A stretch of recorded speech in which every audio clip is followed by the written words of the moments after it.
सर्वप्रथम तो मैं गुरु जी को इनका आदर और अभिनंदन करता हूँ, स्वागत करता हूँ कि बलरामपुर की धरती को आज के चरणों से हमने किया। ये हम लोगों के लिए बहुत ही सौभाग्य का विषय है कि आज बलरामपुर की इस धरती पर भगवान शंकराचार्य जी का आगमन हुआ और उन्होंने अपने चरण कमलों के द्वारा इस बलरामपुर की धरती को धन्य कर दिया। ये पुराणों में लिखी हुई बात है कि भगवान शंकराचार्य की दृष्टि जिस पर पड़ी उसके पूर्वज भी नहीं, आने वाली पीढ़ियां भी धन्य हो गई। भगवान शंकराचार्य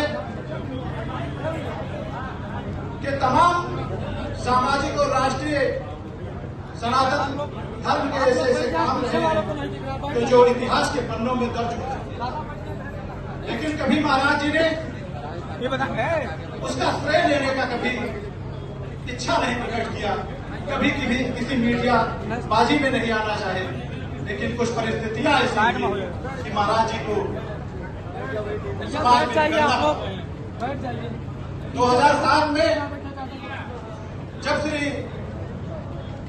राम सेतु का आंदोलन श्री महाराज जी ने खड़ा किया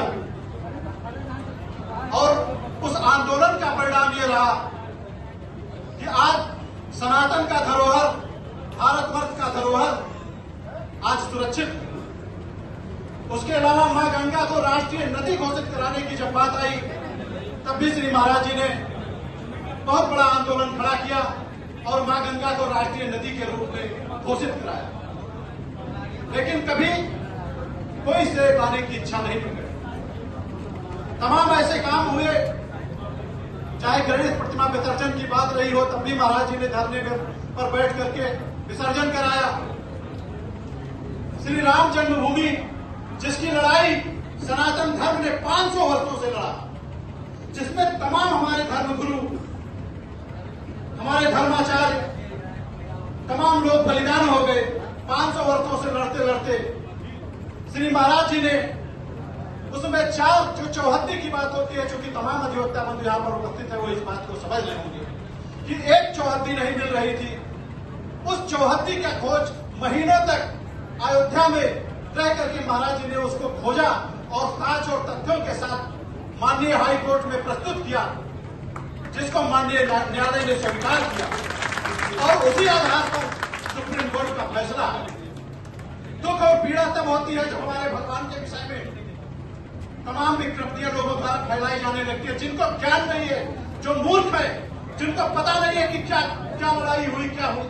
अभी चंद दिन पहले पैदा हुई पार्टी जो 50 वर्षों की है, वो आकर ये कहने लगी कि राम जन्मभूमि का लड़ाई हमने लड़ा, हम किए।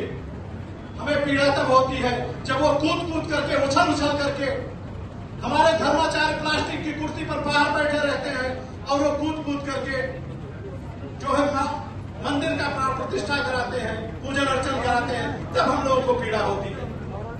आप सत्ता में आए, जैसा चाहे करें, लेकिन हम लोग भी यह संकल्प लेते हैं कि आपके सत्य को उखाड़कर हम फेंक देंगे अगर यही स्थिति आपकी रही।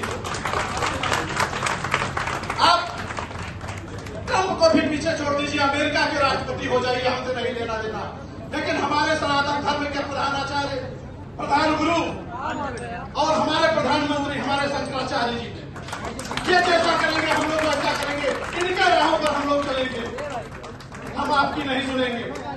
आपने ही कहा था तब हमने आपको कुर्सी पर बैठाया था और आपका अब आदेश हो गया है, आप कुर्सी पर बैठने के लायक नहीं है। हमारे भगवान को, राम को, हनुमान को, सबको आप लोगों ने अपने मनोरंजन का केंद्र बना दिया, उनका अपमान कर दिया, जगह जगह पर उनको नचाया। आपने सभी मठ मंदिरों को कॉरिडोर बना दिया और अपने कार्यालयों को अपने मंदिर बना दिया। आप स्वयं भगवान बनकर बैठना चाहते हैं, हम लोगों को गुलामी की पीढ़ियों में बैठना चाहते हैं। ये लोग हम करते ही है, सब चीज हम बर्दाश्त नहीं करेंगे। आज श्री महाराज जी हम लोगों के मध्य में आए हैं, पूरा बलरामपुर धन्य हो गया है। हम सभी लोग यहाँ पर इनके दर्शन पा करके धन्य हो गए हैं और आगे का जैसा दिशा निर्देश महाराज जी का होगा हम लोग को करने के लिए बाध्य होंगे। बस श्री गुरु के चरणों में सादर नमन करते हुए मैं अपनी वाणी को विराम देता हूँ। जय श्री शंकराचार्य भगवान की जय।